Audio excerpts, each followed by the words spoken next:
있습니다. 시작. 이스라엘 족속이 애굽 고센 땅에 거주하며 거기서 생업을 얻어 생육하고 번성하였더라. 야곱이 애굽 땅에서 17년을 거주하였으니 그의 나이가 147세라. 이스라엘이 죽을 날이 가까우매 그의 아들 요셉을 불러 그에게 이르되 이제 내가 내게 은혜를 입었거든 청하노니 내 손을 내 허벅지 아래에 넣고 인애와 성실함으로 내게 행하여 애굽에 나를 장사하지 아니하도록 하라. 내가 조상들과 함께 눕거든 너는 나를 애굽에서 메어다가 조상의 묘지에 장사하라. 요셉이 이르되 내가 아버지의 말씀대로 행하리이다. 야곱이 또 이르되 내게 맹세하라 하며 그가 맹세하니 이스라엘이 침상 머리에서 하나님께 경배하니라. 아멘. 여러분들에게 이런 질문을 하면은 여러분 어떻게 대답할 수 있겠습니까? 만약에 여러분들에게 여러분이 유언을 한다면은 가족들에게 어떤 유언을 할 수 있겠습니까? 내가 내 가족들에게 내가 유언을 한다면은 나는 어떤 말을 유언으로 남길 수 있을 것인가? 많은 사람들이 죽기 전에 유언을 합니다. 물론 유언을 하지 않는 분들도 있습니다. 그러나 여러 가지 유언이 있지만은 이들의 유언의 공통점은 평소 자신이 생각했던 일들을 말을 한다고 합니다. 그가 평소에 무엇을 생각하고 무엇을 추구하며 살았는지 그분의 유언에 나타난다고들 합니다. 오늘 우리가 함께 읽은 이 본문은 야곱의 유언이 나타납니다. 사랑하는 아들 요셉에게, 요셉의 아들인 두 손주 에브라임과 머나세에게 주는 유언의 말씀입니다. 우리는 오늘 이 말씀을 통하여서 복잡한 현대를 살아가면서 무엇이 중요한지를 깨달을 수 있기를 바랍니다. 무엇이 우리 인생에 가장 중요하며 그것을 어떻게 이루어갈 것인가? 하나님께서는 본문에 있는 말씀을 통하여 그 첫 번째로 하나님께서 약속하신 그 약속을 기억하고 실행하라. 약속을 기억하고 실천하라고 말씀하십니다. 27절, 28절 말씀을 보면은 이스라엘 족속이 애굽 고센 땅에 거주하며 거기서 생업을 얻어 생육하고 번성하였더라. 야곱이 애굽 땅에 17년을 거주하였으니 그의 나이가 147세라. 우리는 지난 시간에 야곱이 바로를 만나고 고센 땅에 정착하는 것으로 끝이 났습니다. 오늘 본문은 그 이후에 17년이 지났습니다. 그 기간 동안에 그 고센 땅에서 야곱의 가족은 굉장히 번창했다고 말하고 있습니다. 우리가 흔히 이런 말을 하게 됩니다. 10년이면 강산이 변한다고 말을 하는데 17년의 세월은 결코 짧은 세월이 아닙니다. 얼마든지 이 야곱이 애굽의 문화에 동화되어서 살아갈 수 있었을 것입니다. 그러나 성경에 소개하고 있는 이 야곱은 애굽의 문화에 동화되지 않았고 얼마 있으면 자신이 죽을 것을 알았습니다. 그래서 자신의 아들과 두 명의 손자를 데리고 오라. 그러고 난 뒤 기도해 주는 내용입니다. 유언을 하고 있습니다. 29절부터 30절에 있는 말씀을 살펴보면은 이스라엘이 야곱이지요. 이스라엘이 죽을 날이 가까움에 그의 아들 요셉을 불러 그에게 이르되 이제 내가 내게 은혜를 입었거든 청하노니 내 손을 내 허벅지 아래에 넣고 인애와 성실함으로 내게 행하여 애굽에 나를 장사하지 아니하도록 하라. 내가 조상들과 함께 눕거든 너는 나를 애굽에서 메어다가 조상의 묘지에 장사하라. 요셉이 이르되 내가 아버지의 말씀대로 행하리이다. 지금 이 야곱이 아들에게 유언을 하고 있습니다. 그 유언이 어떤 내용인가 하면은 이곳에 내가 사는 이 고센 땅에 나를 장사하지 말고 내 선조들이 있는 내 조상들이 있는 곳에 내 고향 땅의 묘지에 나를 묻어달라. 참 우리 이 말씀을 살펴보게 되면 이것이 야곱의 신앙 고백이요, 자신이 소망이 어디에 있는가를 보게 됩니다. 그가 고센 땅에서 잘 살게 되었지만은 그는 이 고센 땅에 정착하지 아니하고 늘 그 마음속에는 고향을 그리워했음을 볼 수 있습니다. 그는 그곳에 살면서 애굽 문화에 동화되지 않았습니다. 어떻게 그가 그 살기 좋은 그곳에서 그곳 문화에 동화되지 않고 살아갈 수 있었는가? 우리가 성경을 통하여서 유추해 볼 수 있는 것은 하나님의 특별한 은혜였습니다. 우리는 지난 시간에 살펴보았습니다. 왜 하나님께서는 고센 땅에 거주하게 하셨는가? 애굽인들이 양치는 것을 목축업을 하는 사람을 싫어했기 때문에 그 고센 땅에는 애굽인들이 거주하지 않았습니다. 그래서 고센 지역에서는 애굽인들과 차단된 곳에 살아가므로 그들과 동화되지 않고 그들과 동화되지 않은 그 일들로 인하여서 하나님을 믿는 백성답게 살아갈 수 있었다는 것입니다. 야곱은 내가 이 17년 동안 살아오면서 애굽 문화에 젖어들지 않고 그렇게 살 수 있었던 것은 하나님의 약속을 기억했기 때문이라고 성경은 말하고 있습니다. 야곱은 하나님의 약속을 기억했습니다. 그리고 그 약속으로만 두는 것이 아니라 그 약속을 실천하려고 노력했습니다. 31절 말씀에 보면은 야곱이 또 이름에 내게 맹세하라 하매 그가 맹세하니 이스라엘이 짐승 머리에서 하나님께 경배하니라. 지금 순종하겠다는 말보다는 내 앞에 맹세하라 그렇게 말합니다. 맹세하라. 말만 하는 것이 아니고 그 손을 자기 엉덩이 뒤에다 넣고 맹세하라. 우리 말로 하면 옛날에 어떻게 했습니까? 맹세하면 손을 걸었습니다. 손가락 걸고 맹세하듯이 네 손을, 아들의 손을 자신의 엉덩이 밑에 엮고 맹세하라. 맹세로 가는 것은 목숨을 걸고 내가 지키겠다고 하는 이야기입니다. 나를 이곳에 묻지 말고 내가 죽거든 내 선조들이 있는 내 고향으로 나를 묻어달라 그렇게 말하고 있는 것입니다. 우리가 성경을 통하여서 야곱의 삶을 살펴보면 그렇게 평탄한 삶을 살지 못했습니다. 그러나 그는 노년에 하나님의 약속을 기억하고 그 약속을 지키는 것이 자신의 사명임을 깨달았습니다. 남을 속이겠습니다. 삼촌을 속이고 저 자신이 속임을 받았습니다. 남을 속이고 자신을 속는 삶을 살았지만은 그는 노년에 하나님의 약속을 기억하고 하나님의 약속 안에 살아가기를 그는 노력했습니다. 내가 비록 여기서 편안한 삶을 살고 있지만은 하나님께서 약속한 그 땅, 내 선조들이 묻혀 있는 그 땅에 나를 묻어달라고 간청을 하고 있습니다.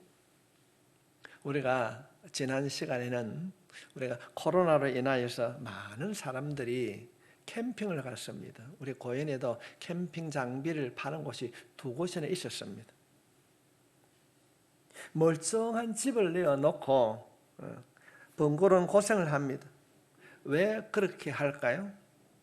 집에서 생활하니 훨씬 편안합니다. 그러나 그 캠핑을 통하여서 집에서 느낄 수 없는 것들을 느끼기 때문에 특별히 젊은이들은 그 캠핑을 가려고 합니다. 또 그런가 하면은 코로나로 인하여서 우리 한국에 펜션 문화가 정착을 하기도 했습니다.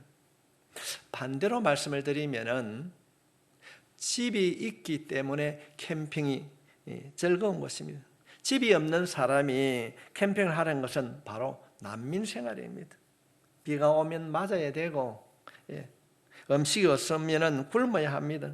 때로는 위험으로부터 매번 근심을 하게 됩니다. 그러나 집이 있는 자들은 캠핑을 가면 2박 3일, 3박 4일 가는 것이 즐겁습니다. 집에서 느끼지 못한 특별한 것을 느낄 수 있기 때문에 그것이 즐거운 것입니다. 야곱에게 이 애굽 생활, 이 고센 땅의 생활은 화려했습니다. 먹고 마시는 데는 전혀 부족함이 없었습니다. 그 시대 애굽은 당대의 최고의 강대국이었습니다. 그러나 야곱은 그가 비록 고센 땅에서 부족함이 없는 삶을 살고 있지만은 그 장소는, 그 고센 땅의 생활은 캠핑 생활과 같아 했습니다. 그가 잠들기 원했던 것은, 제가 영원히 안식하기 원했던 것은 즐거움이 있는 캠핑의 장소가 아니라 영원한 약속의 땅이었습니다. 야곱은 임시 처소가 어딘지를, 그리고 자신이 머물러야 할 곳이 어딘지를 분명하게 알았습니다. 아직은 이루어지지 않았지만은 믿음을 바라보고 이런 유언을 했습니다. 내가 사는 이곳이 편안하고 부족함이 없지만은 아들아, 듣는 두 손주에게도 말합니다. 너희들이 할아버지가 죽거든 내 고향으로 나를 묻어달라. 어떤 말씀입니까? 주님이 영원한 집이 있기 때문에 우리들이 세상에 머무는 곳은 잠시 머무는 곳이다. 성도 여러분, 우리가 머물 곳은 이 세상이 아니고 주님께서 약속하신 영원한 천국인 줄 믿습니다. 어쩌면 캠핑 같은 장소입니다. 세상을 살아가면서 물이 셀 수도 있고 힘들고 고생이 될 수도 있지만, 여러분, 캠핑하면서 불편하다고 우는 사람이 있습니까? 한탄할 사람 없습니다. 우리가 머무는 것은 임시처소입니다. 우리가 하나님의 약속을 기억하지 못하면 임시 머무는 이곳을 영원한 것으로 착각하며 살 수도 있습니다. 임시 머무는 곳이 너무 편안하고 하루에 볼 수도 있습니다. 그러나 이곳에서는 영원히 살 것이 아니라는 사실을 우리가 바르게 깨달아야 될 줄 믿습니다. 기억해야 됩니다. 우리가 사는 이곳은 영원히 머물 곳이 아닙니다. 화려하게 보이는 이 세상은 잠시 후면 사라집니다. 나이가 드신 어르신들 어떻습니까? 모든 것이 다 할 것 같고, 그런데 어느덧 돌아보니까 참 세월이 살같이 빠르게 지나갔습니다. 이 세상의 모든 것들은 쇠퇴합니다. 그러나 우리가 가야 할 그 본향, 주님께서 내가 너희의 처소를 예비하려 가노니, 주님께서 예비하신 그 처소는 이 세상과는 비교할 수 없는 곳인 줄 믿습니다. 쇠퇴하지 않고 그곳에는 영원한 평안과 기쁨이 있고, 우리의 몸도 쇠하지 않을 뿐 아니라 탄식이 없는 영원한 기쁨이 있는 그곳에서 주님과 함께 영원히 살아가게 될 줄 믿습니다. 바라기는 우리 모두가 야곱과 같이 하나님의 약속을 기억함으로 잠깐 살아간 이 세상에 동화되지 않고 물들지 않고 상처받지 않고 하나님께서 우리에게 약속해 준 그 약속을 실행하며 본향을 꿈꾸며 하나님 나라를 소망하며 살아갈 수 있길 주님의 이름으로 축복하며, 두 번째로 우리가 무엇을 하며 살아가야 되는가? 약속을 기억할 뿐 아니라 그 약속을 삶을 통하여서, 생활을 통하여서 순종해야 될 줄 믿습니다. 사도행전 8장 1절 말씀에 보면은 이 일 후에 어떤 사람이 요셉에게 말하기를 내 아버지가 병들었다 하므로 그가 곧 두 아들 므낫세와 에브라임과 함께 이르니, 지금 이 일 후라고 하는 것은 지금 야곱이 두 아들과 두 손자를 불러서 나를 내 고향에다가 묻어달라 그렇게 말하고 난 이후입니다. 유언을 하고 난 이후의 일입니다. 그 유언을 할 때는 야곱이 병이 들지 않았습니다. 그 이후에 아들이 요셉이 아버지가 병이 들었다고 하는 소식을 듣고 아버지께 갑니다. 그래서 혼자 가는 것이 아니라 두 손자를 데리고 갑니다. 아들이 두 손자를 데리고 아픈 아버지를 병문안 갑니다. 그때 병상에 누워있던 이 할아버지 또는 아버지가 두 아들에게 축복하는 기도 내용입니다. 사도행전 8장 3절부터 4절에 있는 말씀을 보면은 요셉에게 이르되 이전에 가나안 땅 루스에서 전능하신 하나님이 내게 나타나 복을 주시며 내게 이르시되 내가 너로 생육하고 번성하게 하여 내게서 많은 백성이 나게 하고 내가 이 땅을 내 후손에게 주어 영원한 소유가 되게 하리라 하셨느니라. 지금 아버지가 아프다고 그래서 아들이 손주를 데리고 병문을 갔습니다. 근데 병문을 갔는데 누워있는 이 야곱이 아버지요 할아버지가 이런 얘기를 하게 됩니다. 내가 기도해 줄게. 근데 여기서 말하는 가나안 땅 루스는 이전에 베델의 옛 이름입니다. 그래서 이 아들과 손자를 옆에 두고 야곱이 이야기를 하고 있습니다. 내가 지금까지 살아오면서 내가 느꼈던 하나님은 이런 분이시야. 그런 이야기를 하게 됩니다. 하나님께서 나타나셔서 나에게 꿈을 주시고 비전을 주시고 약속을 주셨다. 그 약속을 따라 그 땅에 거주하게 하셨고 잠시 내가 지금 이곳에 애굽에 있지만은 나는 다시 내 고국으로 돌아갈 것이다. 자신의 살아온 옛 일을 통하여서 경험한 삶을 통하여서 하나님이 어떤 분이신가를 아들과 손주들에게 이야기하고 있습니다. 그러고 나서 더 놀라운 이야기를 합니다. 오늘 예배를 드리는 사랑하는 성도 여러분, 지금까지 지내온 것이 하나님의 은혜인 줄 믿습니다. 그렇다면 이 야곱처럼 우리들도 나를 지금까지 인도하시고 지켜주신 그 하나님을 우리의 후대에게 자신 있게 당당하게 말할 수 있기를 주님의 이름으로 축복합니다. 아들아, 또는 손주에게 말할 수 있습니다. 참 힘들고 어렵지만은 내가 이제까지 살아온 이런 모든 일들이 하나님의 은혜였다. 너희들도 인생을 살아가면서 때론 힘들고 어려운 일이 있다 할지라도 하나님의 인도하심을 따라 살아가기를 아버지가 유언으로 말한다. 우리 이런 멋진 유언 할 수 있기를 바랍니다.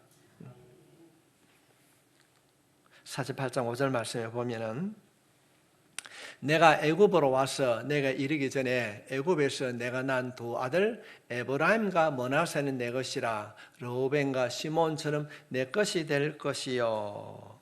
이상한 말을 합니다. 지금 할아버지가 야곱이 요셉하고 두 손자가 와서 병문을 하는데 기도를 합니다. 그런데 어떤 이야기를 하고 있습니까?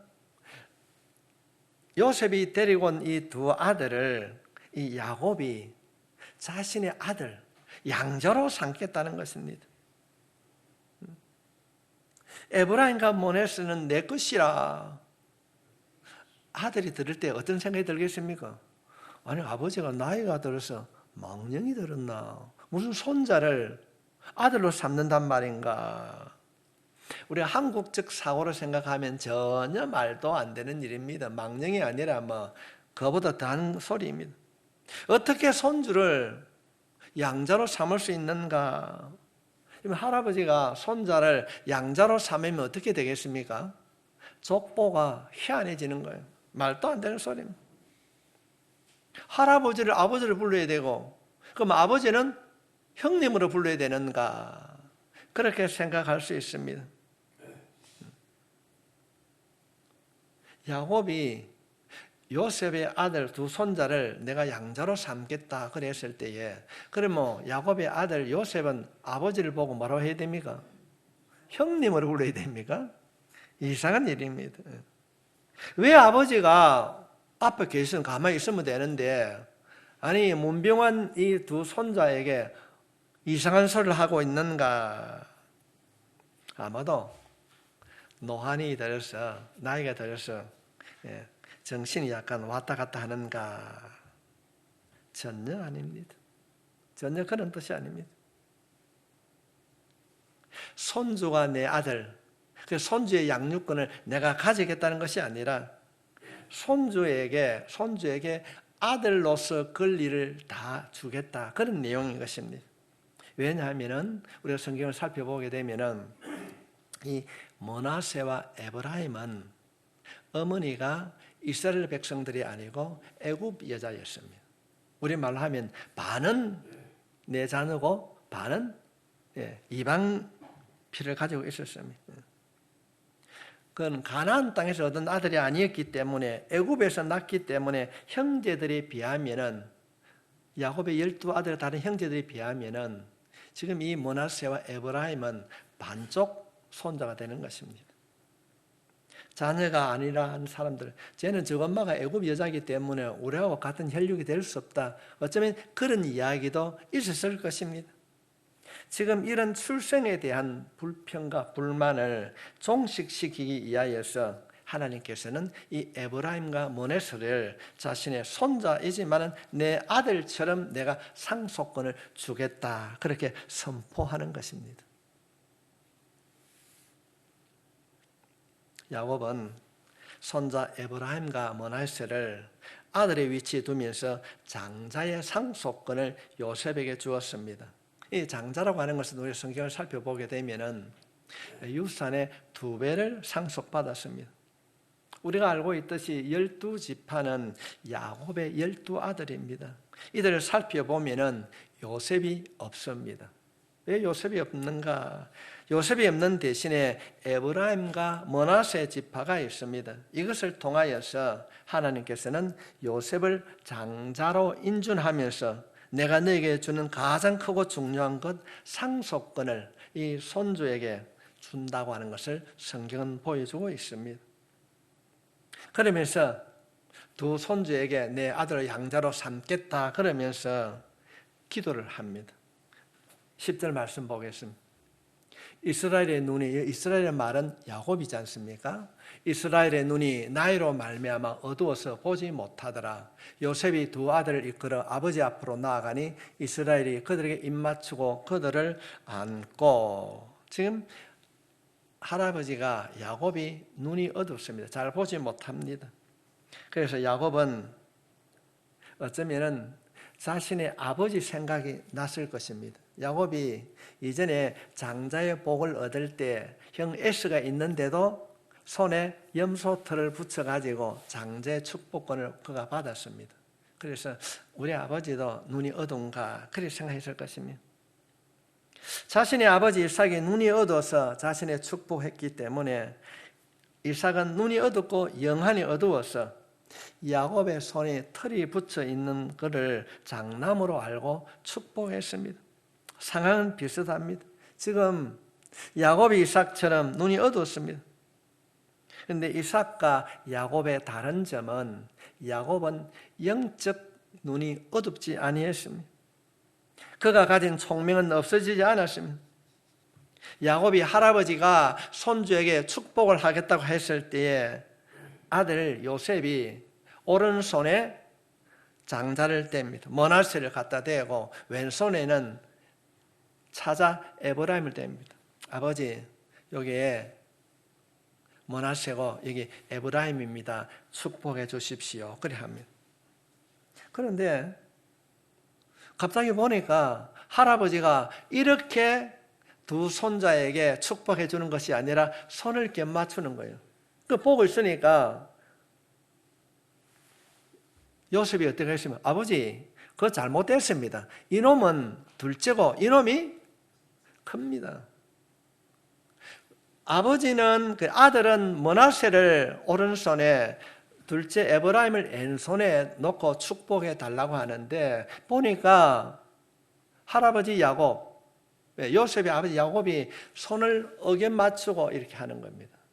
그래서 보고 있는 요셉이 얼마나 마음이 답답했을까요? 성경에는 그런 말이 없는데 그랬을게요. 아니 우리 아버지가 정신이 없나? 아니 이렇게 큰 놈 작은 놈 해줬는데 왜 그렇게 하는가? 18절 말씀을 보겠습니다. 그의 아버지에게 이르되 아버지여 그리 마옵소서 이런 장자이니 오른손을 그의 뭐에 얹어소서 하였으나. 아니 우리 아버지 헷갈리는가? 그렇게 생각했을 것입니다. 그래서 야곱이 손을 잘못 얹었을 때 요셉이 아들이 아버지 손을 들어서 이렇게 된 것을 바로 얹으려고 합니다. 그럼 우리 성경을 살펴보게 되면은 비록 야곱이 눈은 흐렸지만은 그가 가지고 있는 영안은 흐르지 아니했습니다. 19절 말씀입니다. 아버지 손이 잘못됐습니다. 이렇게 하세요. 손을 옮기려고 하니까 아버지가 야곱이 요셉에게 하는 말입니다. 그의 아버지가 허락하지 아니하여 이르되 나도 안다. 내 아들아 나도 안다.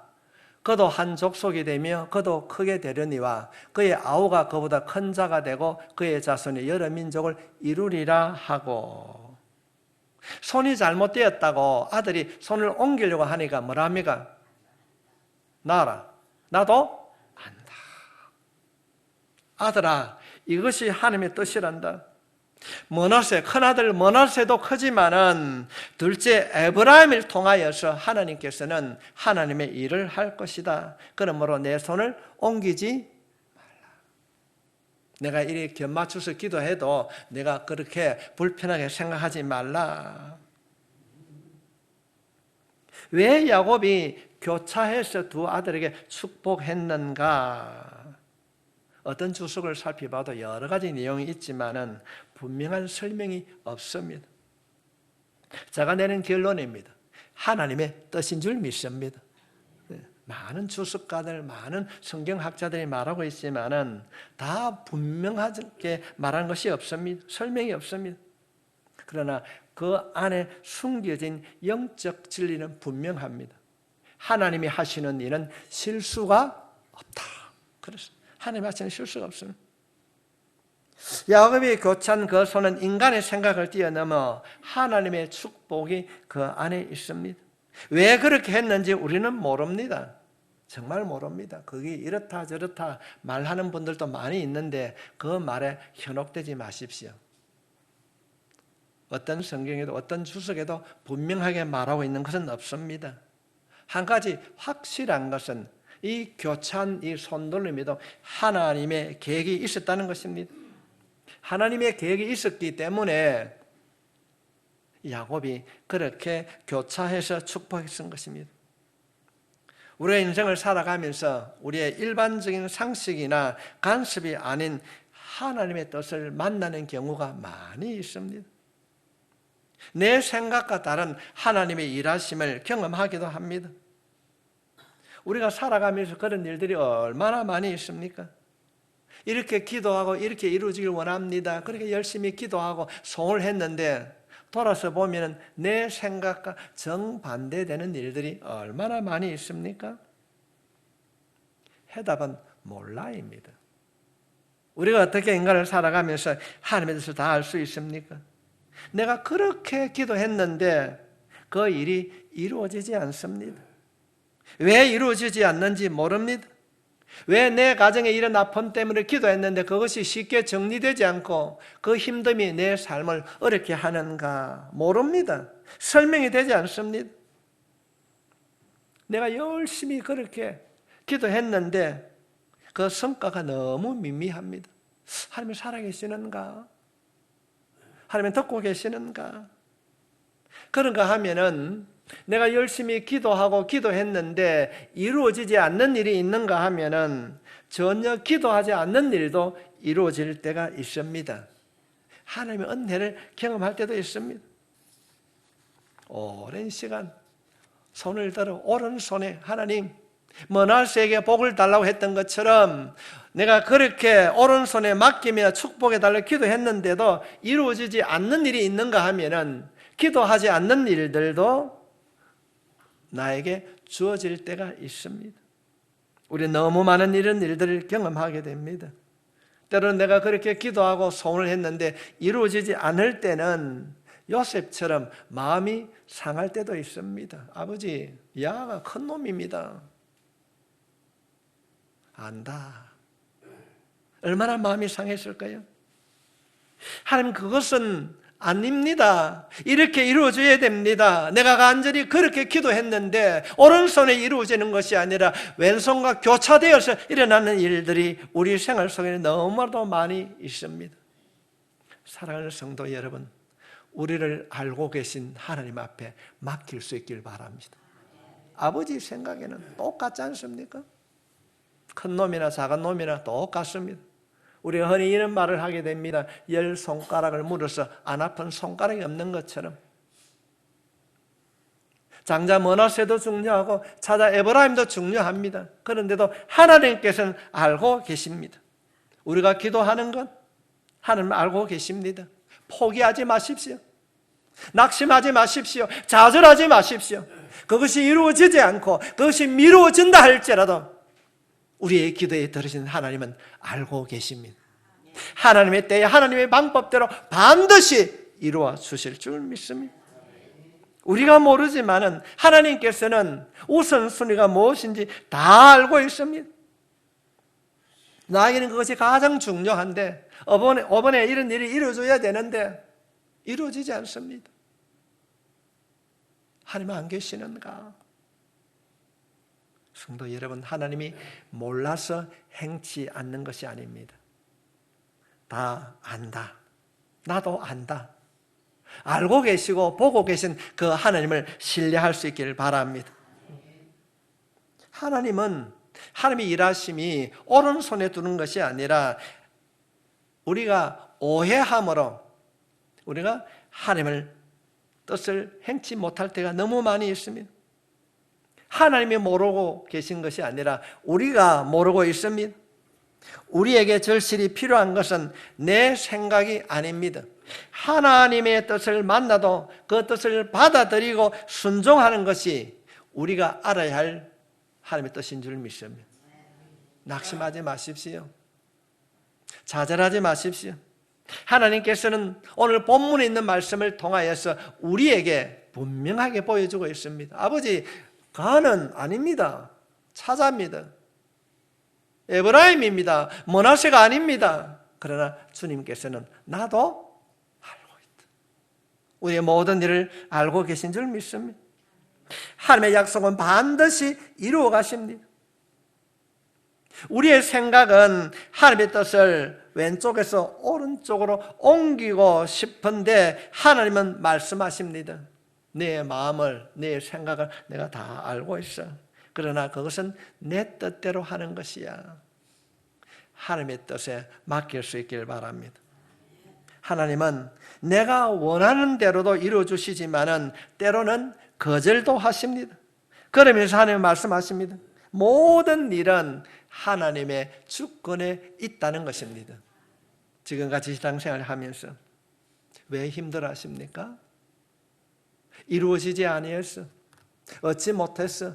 소유하지 못하였어. 우리가 이런저런 이유로 때로는 실망하고 때로는 낙심하고 좌절할 때도 있습니다. 원망과 불평을 할 때도 있습니다. 그러나 성도 여러분, 하나님은 알고 계십니다. 주님은 알고 계십니다. 우리는 기억해야 됩니다. 하나님이 어떤 분이신가? 우리가 죽을 수밖에 없는데 우리를 구원해 주시기 위하여서 당신의 아들 예수님을 십자가에 못 박히시고 우리를 구원해 주신 분이 하나님이신 줄 믿습니다. 하나님은 우리에게 무엇이 가장 최선이요 가장 좋은 방법인지 알고 계십니다. 우리는 한치 앞을 볼 수 없습니다. 지금 이것이 아니면은 안 되면은 안 될 것 같고 왜 이런 아픔이 있는지 알지 못하지만은 하나님은 알고 계십니다. 다시 한번 강조합니다. 하나님은 알고 계십니다. 보고 계십니다. 듣고 계십니다. 우리를 외면하지 않습니다.